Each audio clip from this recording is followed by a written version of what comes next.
고백. 하늘도 슬픔에 가득 울고 싶어 하는 때, 한 마리 작은 새 그 마음을 아는지 모르는지 무성한 나무 가지 헤치며 내려앉는다. 거리의 악사, 녹슨 현 퉁길 때에도 광야에 외치는 소리는 그저 메아리로 밀려와 깊은 수렁에 한숨 몰아쉴 때, 기대어 잠들고 싶었던 가녀린 영혼 눈가 이슬 맺혀 조용한 부르심에 귀 기울였다. 물러설 수 없는 벼랑, 꺼져가는 안식 회복 위에 하늘 노래 들으며 잃어버린 소망 갈망하는 믿음이 되었고, 낭만으로만 여겼던 노을도, 희망이라고 자부했던 해돋이도, 누군가 전해주는 아름다운 소식도 이젠 지나칠 수 없는 행복이라고 떨리는 가슴으로 고백한다. 세상에 내가 태어나는 것이 무조건 감사의 삶. 오늘도 내 님의 동행이 있기에. 오늘도 주님의 함께하심이 있기에 가장 행복하고 감사한 삶이라고 고백할 수 있는 이번 추석 연휴가 될 수 있기를 간절히 축복합니다.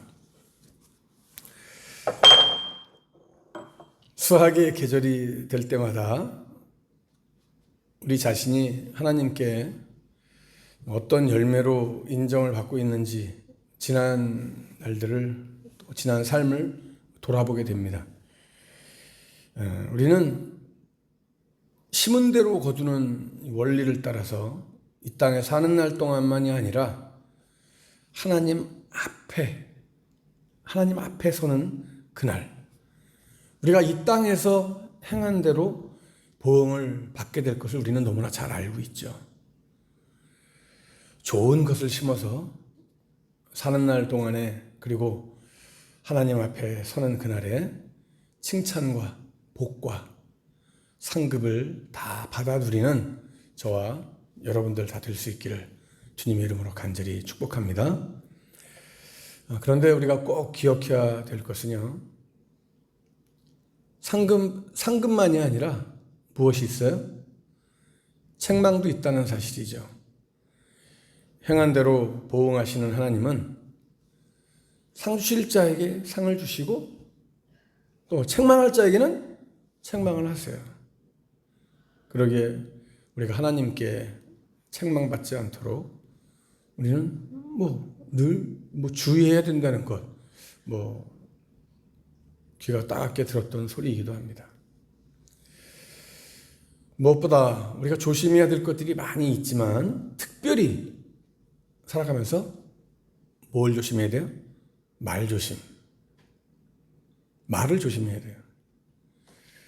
마태복음 12장 36절에 보면 내가 너희에게 이르노니 사람이 무슨 무익한 말을 하든지 심판날에 이에 대하여 신문을 받게 될 것이다 라고 말씀하고 있어요. 여기서 말하는 무익한 말이 뭐예요, 여러분? 생명력이 결여된 무익한 말을 의미하는 거예요.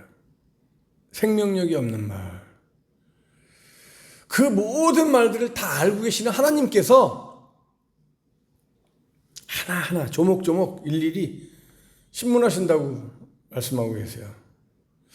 참 두려운 일이 아닐 수 없죠. 우리가 살아가면서 생명력이 없는 부끄러운 말들을 참 많이 하고 살아왔는데, 물론 우리가 내뱉은 말에 대해서 회개도 하고 참회도 하고 했지만 그 했던 것이 사라지는 것은 아니잖아요. 내 마음속에, 양심 속에, 내 머릿속에, 내 기억 속에 남아서 부끄러웠던 나의 모습을 또 한번 이렇게 돌아보게 됩니다. 오늘 본문 말씀을 읽으면서요, 빌닷의 말을 들은 욥이 절망해서 마음에 큰 상처를 입은 것을 우리가 발견하게 됩니다. 빌닷은 자기가 하고 싶은 말을 다 쏟아 부어가지고 속이 시원한지는 모르겠지만, 뭐 속 시원하겠죠. 그죠? 우리가 그런 말을 많이 하잖아요. 살아가면서. 아이고, 하고 싶은 얘기 다 했더니 속이 시원하네, 그냥. 10년 먹은 채증이 다 내려가는 것 같으네. 이런 얘기를 합니다. 그런데 말하는 사람은 시원하겠지만 그 말을 들은 사람, 그 들은 사람의 마음은 어떻겠냐 이거죠. 욥은 지금 깊은 수렁에 지금 빠지고 있는 거예요. 이걸 보시고 하나님께서 그 빌닷의 말을 기억하지 않으시겠어요? 좀 아까 말씀드렸잖아요. 마태복음 12장 36절 말씀. 하나하나 다 신문하신대요. 나중에 이 빌닷이 회개를 했는지 안 했는지 우리가 그건 모르겠지만, 회개를 안 했다고 한다면 하나님은 나중에 심판대 앞에서 빌닷에게 그 욥에게 했던 말 한마디 한마디 다 신문하실 거예요. 오늘 우리는 내 말, 나의 언어를 한번 떠올리면서 빌닷의 말을 욥이 어떻게 느꼈고, 그리고 그 결과가 무엇인지 우리가 살펴봄으로써 우리의 언어 생활, 우리의 입술, 이것을 제어하는 것이 얼마나 귀한 일인가라고 하는 것을 깨닫는 은혜의 시간 되기를 다시 한번 간절히 부탁을 드립니다. 빌닷은 욥에게 말로 정말 너무나 큰 상처를 주었어요. 빌닷의 의도가 뭐예요? 빌닷의 의도가 뭐예요? 악인에게 임하는 그 무서운 징계를 설명을 해요. 그러면서 야, 하나님은 악인에게 이렇게 심판하니까 너 빨리 정신 차리고 회개하고 돌이켜라. 이거예요. 다른 거 아니야. 한마디로 딱 줄여서 말하면 뭐예요? 회개해. 이 말이에요. 빌닷은 진정으로 욥을 위로하지도 않았고요. 진정으로 그를 사랑하지도 않았어요. 그렇기 때문에 분노 가운데서 말을 함으로써요, 도리어 욥에게 상처를 심어준 거예요. 빌닷의 말을 들은 욥이 그래서 뭐라고 말을 해요? 야, 나 언제까지 나를 이렇게 괴롭힐 거냐? 그러잖아요. 언제까지 나를 괴롭힐 거냐? 언제까지 나를 괴롭힐 거냐라고 하는 이 말은요, 언제까지 나를 정말 슬퍼하게 만들 거냐? 언제까지 너는 나를 곤고하게 만들 거냐? 언제까지 너는 나를 근심하게 만들 거냐? 이 얘기예요. 욥은 또 뭐라 그랬어요, 여러분? 이어서 야, 너는 말로 지금 나를 박살내려고 하는구나. 너 나를 말로 박살내려고 그러냐? 박살낸대요, 박살. 뭐예요? 부스러뜨리는 거죠. 그냥 부러뜨리는 거예요. 상처를 입히는 거예요. 파괴하는 거예요. 없애버리는 거예요. 그죠? 빌닷의 이러한 말로 인해서 욥의 마음이 파괴될 만큼이나 지금 깊은 상처를 입었다는 거예요. 3절 말씀에서 뭐라 그랬어요? 욥이 자네들은 10번이나 나를 모욕하고도 잘못한 일을 부끄러워하지 않는 거예요. 10번이나 모욕했대요. 여러분, 모욕하다는 건 여러분 잘 알잖아요. 모욕하다는 게 뭐예요? 모욕을 주는 게 뭐예요? 뭘 주는 거예요? 모욕을 주는 게 부끄러움을 주는 거예요. 부끄럽게 만드는 거예요. 마음을 상하게 만드는 거예요. 빌닷과 또 나머지 그 두 친구들이, 이 세 친구들은요, 수차례에 걸쳐서 욥을 말로 모욕하고 아픔을 주고 상처를 주고 슬픔을 주고 근심을 주고 온갖 괴로움을 다 안겨준 거예요. 부끄럽게 하는 거예요, 욥을.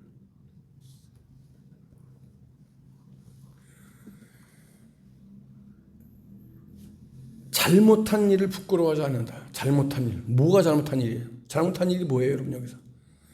상처를 입힌 일, 아픔을 준 일, 고통을 준 일. 빌닷의 말로 인해서 큰 상처를 입었다는 거예요.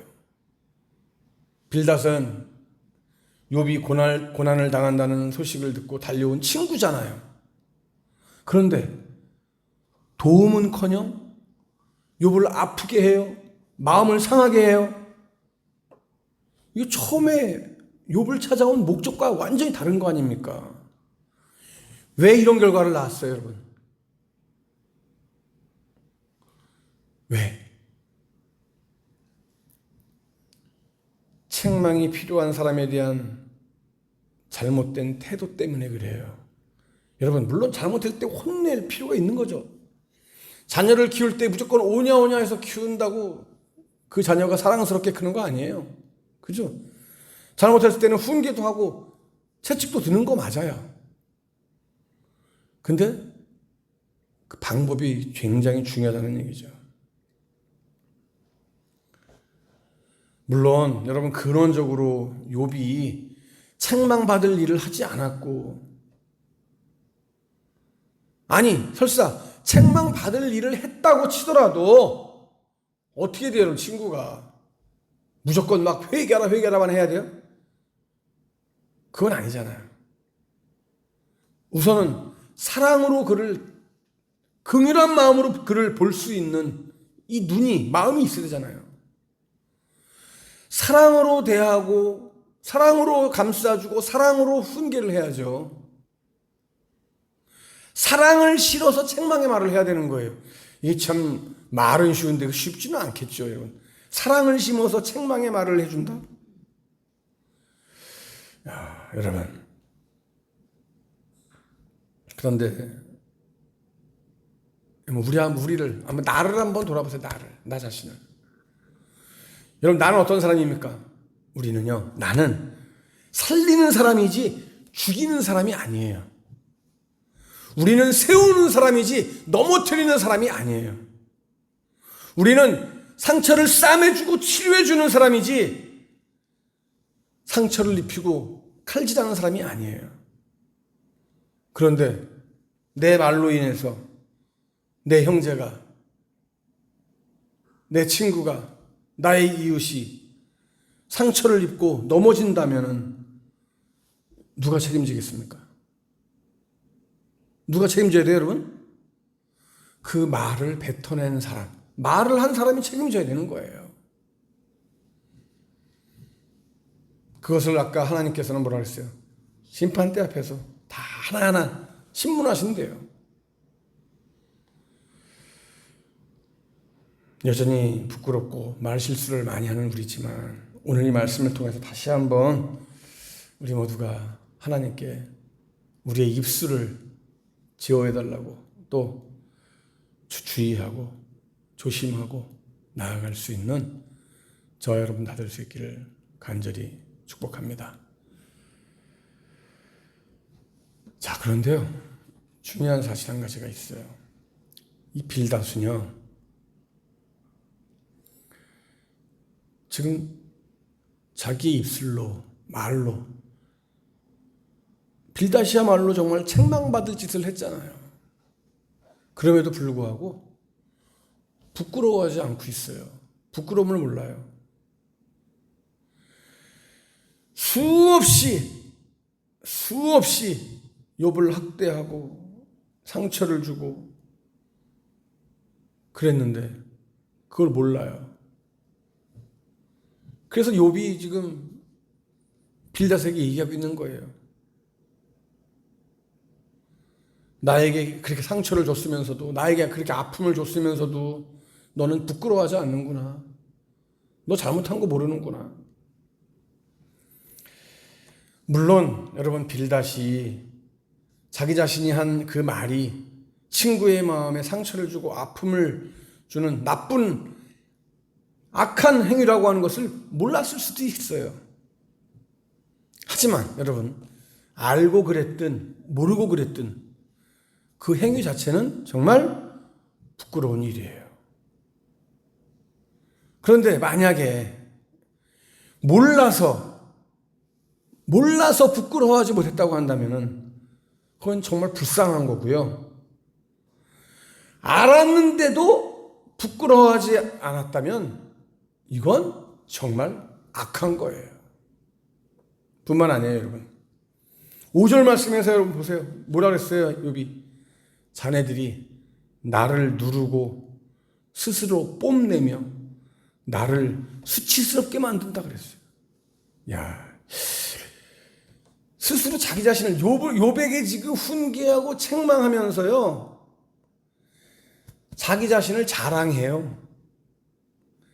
자기가 갖고 있는 걸 갖다가 확대해서 말하고 있어요. 우리가 이런 걸 뭐라 그래요? 과장, 뻥튀기 한다, 부풀린다 이런 얘기 하잖아요.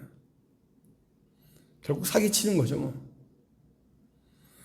결국 여러분, 빌닷이나 그 친구들은 고통 가운데 있는 욥을 위로하기보다는 도리어 욥 앞에서 그들 자신의 어떠한 안녕과 평안함, 권위, 잘남,